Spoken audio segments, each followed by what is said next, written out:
बिस्मिल्लाहिर्रहमानिर्रहीम। अस्सलाम वालेकुम। उम्मीद करता हूँ आप सब लोग खैरियत से होंगे। आज की वीडियो में हम chapter 8 chemical equilibrium first year का उसके कुछ इम्पोर्टेंट न्यूमेरिकल है वो करेंगे। तो स्टार्ट करते हैं। सबसे पहला न्यूमेरिकल है हमारा, calculate the pH of a buffer solution in which 0.11 molar CH3COO Na and 0.09 molar acetic acid solution are present. Ka for CH3COOH is 1.85 into 10 raised to power minus 5। ठीक है, तो सबसे पहले हम इसकी रेफरेंस स्टेटमेंट लिख लेते हैं न्यूमेरिकल की। रेफरेंस स्टेटमेंट, ठीक है। रेफरेंस स्टेटमेंट के अंदर आप लोगों ने जो स्टेटमेंट होती है न्यूमेरिकल की उसके कुछ अल्फाज शुरू के और कुछ एंड के लिखने होते हैं। तो यहाँ पे हम लिख लेते हैं कैलकुलेट द, ठीक है, पीएच, उसके बाद डॉट्स लगा देते हैं और एंड के कुछ लफ्ज़ लिख देते हैं is 1.85 into 10 raise to power minus 5। ठीक है, अब हमने इस न्यूमेरिकल के अंदर से डाटा एक्सट्रैक्ट करना है जो हमें गिवन है। ठीक है, तो पहले हम हेडिंग देंगे गिवन डाटा। ठीक है, इसके अंदर हमें क्या क्या गिवन है। एक तो हमें दी हुई है कंसंट्रेशन ऑफ साल्ट। ठीक है, यानी आप इसको ऐसे लिख लें CH3COONA। इसकी कंसंट्रेशन हमने देखनी है, वो कितनी है 0.11 मोलर। ठीक है, इसके बाद दूसरी जो चीज़ हमें गिवन है वो है एसिटिक एसिड की कंसंट्रेशन। ठीक है, दूसरा हमने इसमें देखना है हमें क्या गिवन है CH3COOH। इसकी कंसंट्रेशन वो दी हुई है 0.09 मोलर। ठीक है, उसके बाद हमें दिया हुआ है ionization constant of acid Ka। इसकी वैल्यू है 1.85 into 10 raise to power minus 5। ठीक है, ये डाटा हमें गिवन है।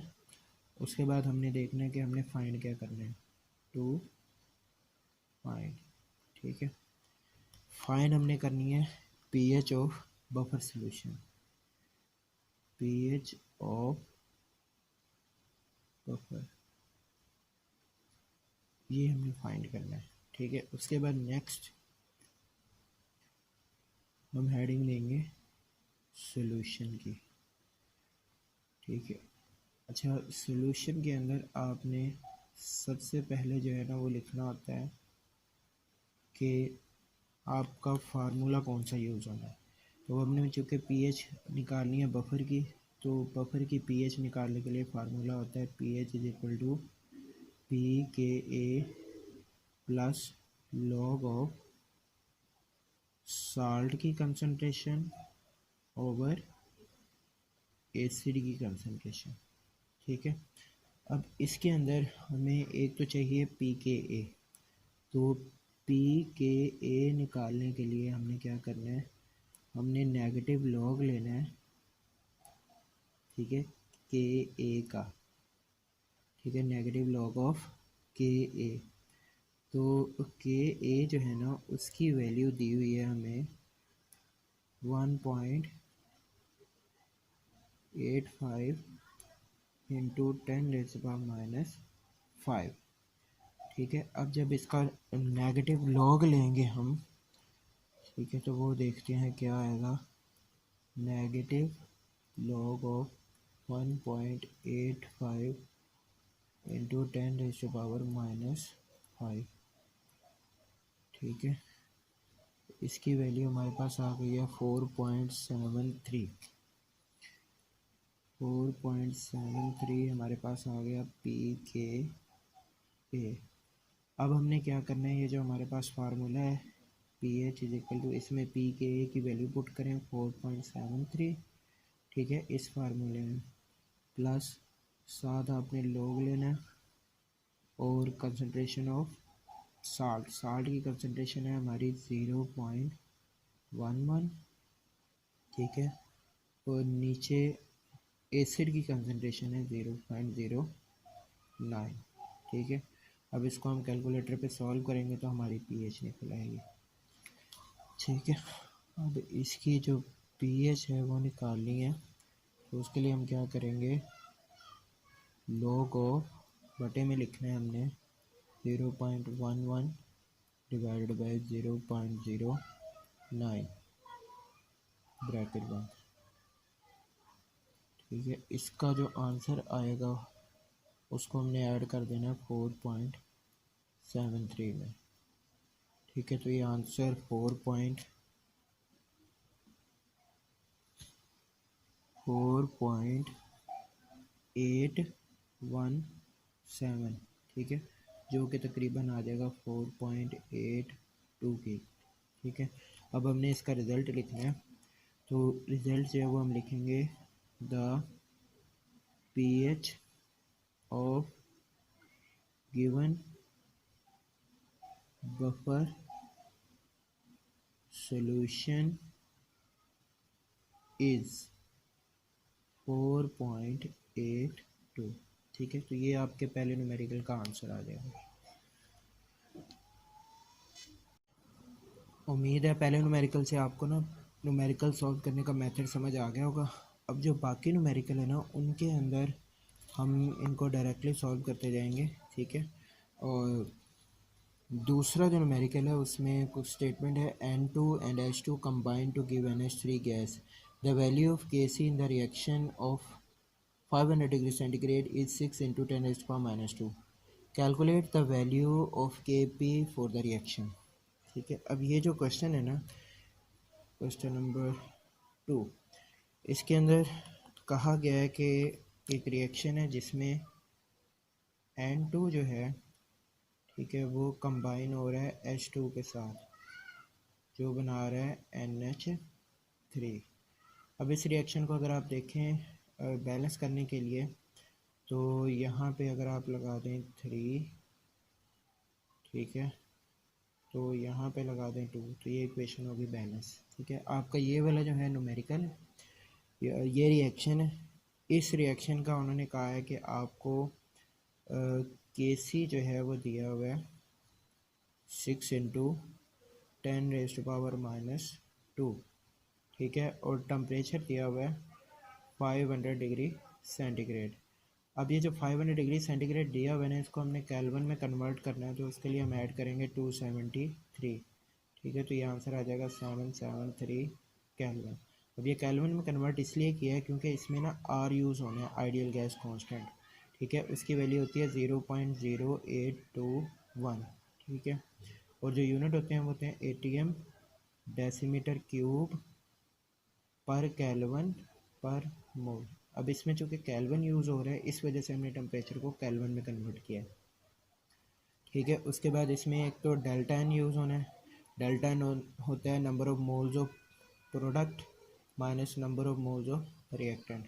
प्रोडक्ट के मोल जो हैं वो क्वेश्चन में दिए हुए हैं 2 और रिएक्टेंट के हैं 4, तो आंसर आपका डेल्टा एन का आ जाएगा -2।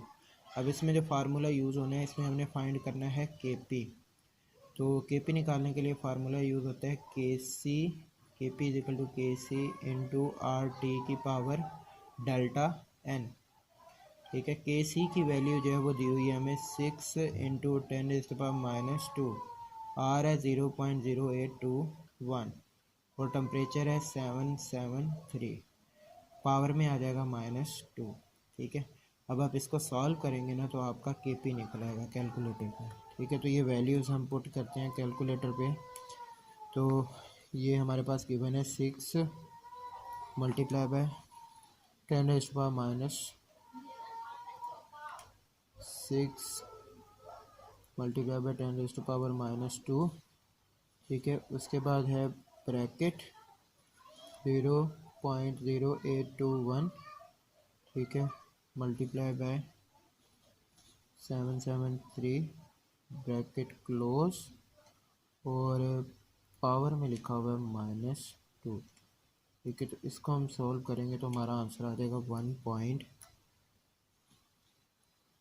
ठीक है 1.48 आता है। इसको राउंड ऑफ करेंगे तो ये आ जाएगा 1.5 इंटू 10⁻⁻5। ठीक है, ये हमारे निकला KP। ठीक है, इसके बाद नेक्स्ट क्वेश्चन है calcium hydroxide is sparingly soluble in soluble compound. Its solubility product is 6.5 into 10 is power minus 6. Calculate the solubility of calcium hydroxide. ठीक है, अब इसमें solubility निकालनी है। तो हमारे पास ये जो कैल्शियम हाइड्रोक्साइड है Ca/OH ट्वाइस। ठीक है, कैल्शियम हाइड्रोक्साइड है। जब ये हल होगा पानी के अंदर तो ये अपने आइंस में कन्वर्ट हो जाएगा। एक तो बनेगा कैल्शियम और दूसरा बनेगा OH। कैल्शियम के ऊपर चार्ज आ जाएगा 2 पॉजिटिव और OH के ऊपर आ जाएगा नेगेटिव। ठीक है, अब यहाँ पे चूँकि 2 OH हो तो OH के साथ आ जाएगा 2। ठीक है, अब जो सोलबिलिटी होती है ना उसको हम रिप्रेजेंट करते हैं S से। ठीक है, तो अब ये जो कैल्शियम हाइड्रोक्साइड है इसके जो आयंस बने हैं बेसिकली सोलबिलिटी है। तो अगर कैल्शियम जो है वो S है, ठीक है, तो OH जो है वो बनेगा 2S। ठीक है, अब हमें क्वेश्चन के अंदर क्या गिवन है, सोलबिलिटी प्रोडक्ट गिवन है, इसको कह देंगे हम KSP। इसकी वैल्यू दी हुई है 6.5 इंटू 10⁻⁻6। ठीक है, ये सोलबिलिटी प्रोडक्ट की वैल्यू है। सोलबिलिटी निकालनी है, S निकालना है अभी। ठीक है, तो इसके लिए हम क्या करेंगे, सोलबिलिटी प्रोडक्ट का फार्मूला अप्लाई करेंगे। वो होती है इन दोनों की जो आयंस है ना उनकी कंसंट्रेशन का प्रोडक्ट, यानी कैल्शियम का आयन ले लें और OH का आयन ले लें। ठीक है, अब इसका KSP जो इक्विलिब्रियम कांस्टेंट के हिसाब से आप लिखते हैं रिएक्टेंट की कंसंट्रेशन, ये जो कोफिशिएंट होते हैं ये पावर में आ जाते हैं। ठीक है, तो ये जो कैल्शियम है इसकी वैल्यू हमने कही थी S है, इसकी हमने कही थी OH की 2S। ठीक है, पावर में आ गया 2। अब इसको अगर आप सॉल्व करेंगे 4S स्क्वायर हो जाएगा और इसके साथ मल्टीप्लाई होकर आ जाएगा 4S क्यूब। ठीक है, और KSP की वैल्यू है 6.5 इंटू 10⁻⁻6। ठीक है, S क्यूब इधर रहने दें, तो ये जो 6.5 इंटू 10⁻⁻6 है इसको डिवाइड कर दें 4 से। ठीक है, अब ये क्यूब है, हमने जो कि S निकालना है तो आपने क्या करना है, इसका ले लेना है क्यूब रूट दोनों तरफ। ठीक है, इधर भी क्यूब रूट लेना है और दूसरी साइड पे भी क्यूब रूट लेना है। ठीक है, जब ये आप क्यूब रूट लेंगे तो आपके पास सोलबिलिटी आ जाएगी S। ठीक है, सोलबिलिटी की वैल्यू आएगी, इसको हम कैलकुलेटर पे सॉल्व करके देख लेते हैं। इसको आपने लिखना है पहले क्यूब रूट। ठीक है, और ये बटे में लिख रहे हैं हम। ठीक है, ऊपर वाली वैल्यू जो है वो है 6.5। ठीक है, इंटू 10⁻⁻6 और नीचे है 4। ठीक है, इसको जब हम सॉल्व करेंगे तो ये आंसर आ जाएगा 0.001। ठीक है, 176। ठीक है, ये इसकी सोलबिलिटी आ जाएगी। सोलबिलिटी जो है उसका यूनिट होता है मोल पर डेसीमीटर क्यूब। ठीक है, मोल पर डेसीमीटर क्यूब इसका यूनिट आ जाएगा -3। सही है, ये सोलबिलिटी निकलेगी। कैल्शियम आयंस के केस में अगर आपने निकालनी है सोलबिलिटी OH के लिए तो आपने ये जो वैल्यू आई है इसको मल्टीप्लाई कर देना है 2 से। ठीक है, और अगर आप साइंटिफिक नोटेशन में लिखना चाहें तो आप इसको साइंटिफिक भी कर सकते हैं। ये साइंटिफिक का ऑप्शन है। ठीक है, इसमें आप 4 सेलेक्ट कर लें तो ये 1.176। ठीक है, तो ये साइंटिफिक में अगर आप इसको निकालना चाहें तो ये आ जाएगी सोलबिलिटी इक्वल टू 1.176 इंटू 10⁻⁻2 मोल। ठीक है, पर डेसीमीटर क्यूब। इसके बाद फोर्थ क्वेश्चन जो हमने सॉल्व करना है उसकी स्टेटमेंट है the solubility of PbF2 at 25 degree centigrade is 0.64 gram per decimeter cube. Calculate the KSP of PbF2. Molecular mass of PbF2 is 245.2 ग्राम पर मोल। ठीक है, अब ये जो क्वेश्चन दिया हुआ है ना, इसके अंदर आपने पहले तो इक्वेशन जो है ना वो बनानी है PbF2। ठीक है, ये जब आयनाइज होगा तो इसमें बनेगा Pb और F, इसके ऊपर चार्ज आ जाएगा 2 प्लस और इसके ऊपर आ जाएगा माइनस। अब 2 फ्लोरीन है तो यहाँ पे आ जाएगा 2। अब इसकी सोलेबिलिटी आप लिखें S और इसकी सोलेबिलिटी हो जाएगी 2S। ठीक है, तो इसका इसी तरह KSP का फार्मूला आप अप्लाई करेंगे। ठीक है, लेड की कंसनट्रेशन 2B Pb2 पॉजिटिव और फ्लोरीन की कंसनट्रेशन ये सॉरी अंदर आएगा। ठीक है, इसका 2 पॉजिटिव S है, F नेगेटिव ये पावर में आ गया 2। ठीक है, अब आपने क्या करना है, इसको हम कह देते हैं S और इसको कह देते हैं 2S स्क्वायर। ठीक है, ये सेम ऐसे बन जाएगा 4S cube is equal to KSP। अब इसके अंदर आपने क्या करना है, इसके अंदर हमने सोलबिलिटी की वैल्यू पुट करनी है। ठीक है, अब इसकी जो सोलबिलिटी है वो दी हुई है हमें, सोलबिलिटी जो है वो दी हुई है 0.64 ग्राम पर डेसीमीटर क्यूब। ठीक है, लेकिन एक इशू है कि हम लोग जो है ना वो वैल्यू लेते हैं मोल पर डेसीमीटर क्यूब में, ये वैल्यू गिवन है ग्राम पर डेसीमीटर क्यूब में। तो आपने क्या करना है, इसी जो सोलबिलिटी है उसको आपने कन्वर्ट करना है मोल पर डेसीमीटर क्यूब में। ठीक है, तो अगर आप देखें हमें मोलर मास दिया हुआ है PbF2 का, ठीक है, वो दिया हुआ है 245.2 ग्राम पर मोल।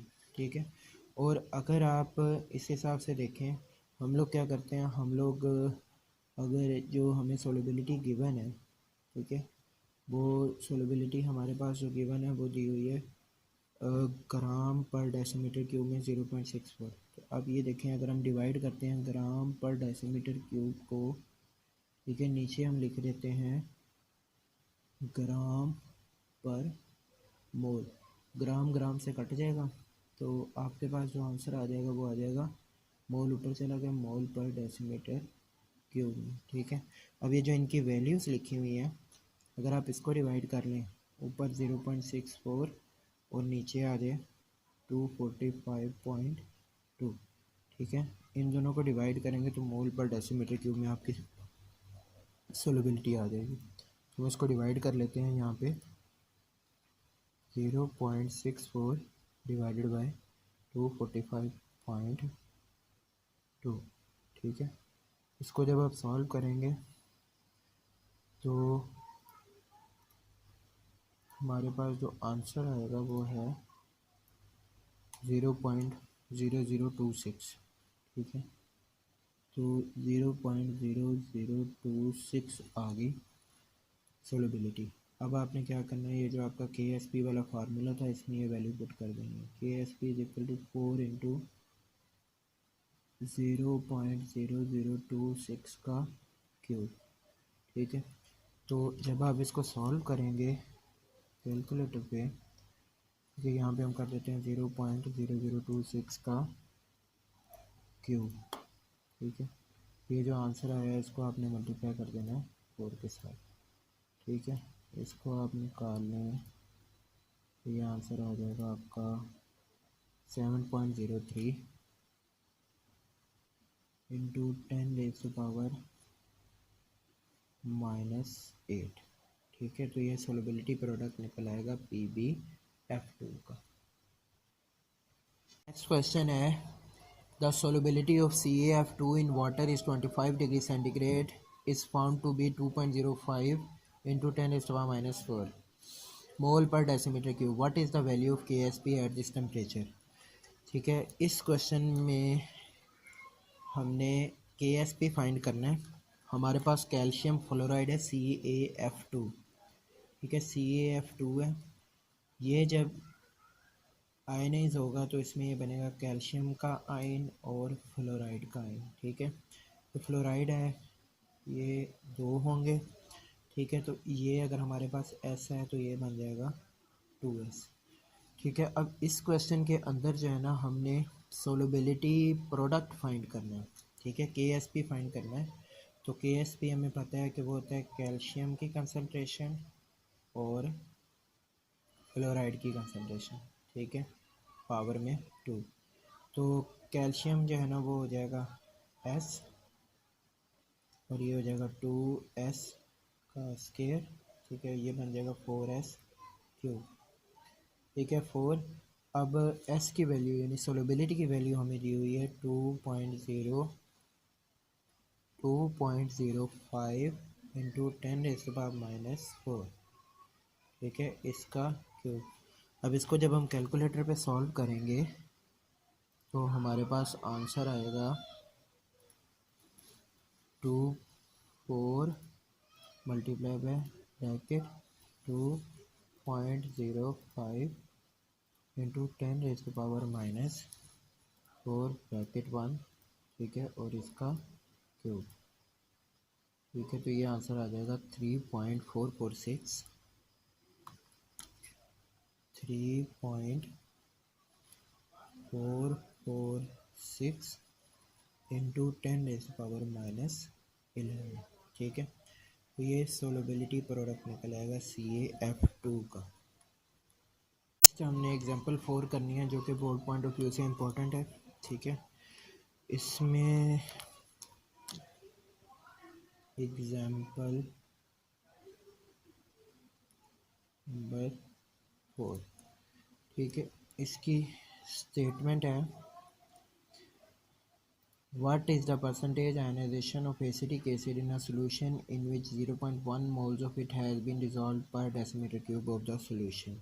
ठीक है, इसके अंदर जो एसिडिक एसिड है CA3COOH। ठीक है, ये आयनाइज हुआ है और ये बना है CA3COO negative plus H positive. ठीक है, अब रिएक्शन जब अभी ये आयनाइज नहीं हुआ जब यानी रिएक्शन स्टार्ट होने से पहले जो इनिशियली कंसंट्रेशन अवेलेबल है इसकी 0.1 है।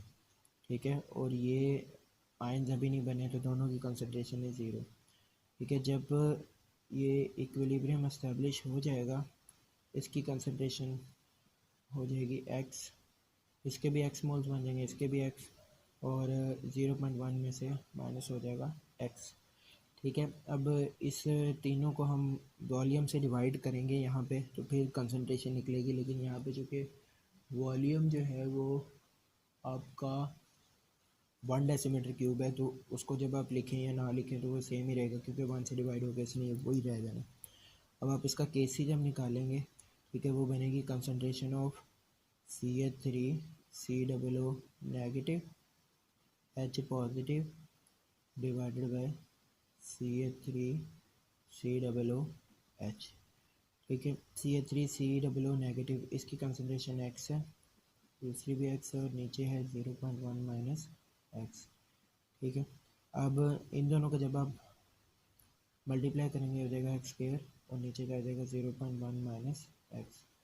ठीक है, अब यहाँ पे अगर आप देखें स्टेटमेंट के हिसाब से 0.1 माइनस एक्स जो है, अब ये जो कि वीक एसिड है जो कि बहुत कम आयनाइज होता है तो इसका ये जो एसिड आयनाइज होगा उसकी कंसंट्रेशन बहुत ही कम होगी।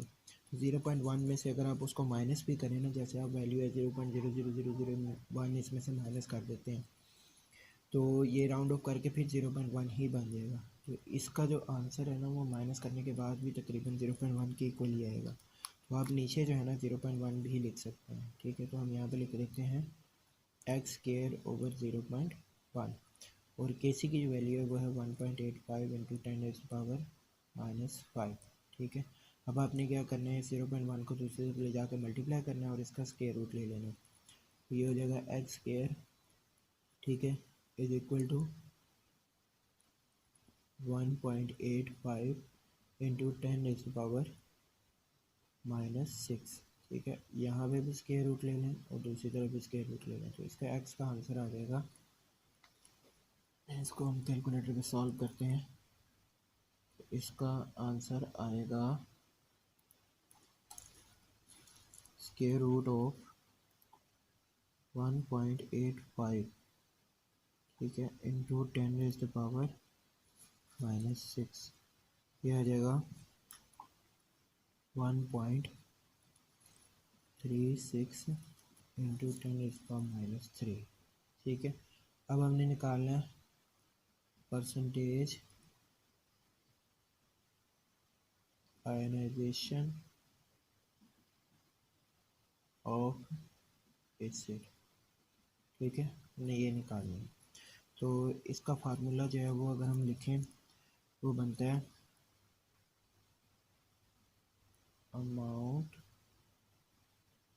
Of acid ionised divided by amount of acid initially available, ठीक है, मल्टीप्लाई बाय 100, ये निकल आएगा परसेंटेज आयनाइजेशन का फार्मूला है, ठीक है। तो एसिड जो आयनाइज हुआ उसकी वैल्यू हमने निकाली 1.36 इंटू 10⁻⁻3 डिवाइडेड बाय, शुरू में अवेलेबल थी 0.1, मल्टीप्लाई करेंगे 100 से, ठीक है। तो इसको जब हम सॉल्व करेंगे answer divided by 0.1 multiply by 100, ठीक है। तो ये आंसर आ जाएगा 1.3%, ठीक है। तो ये आपके कुछ इंपॉर्टेंट न्यूमेरिकल थे जो आपको बोर्ड में आ सकते हैं चैप्टर 8 में से।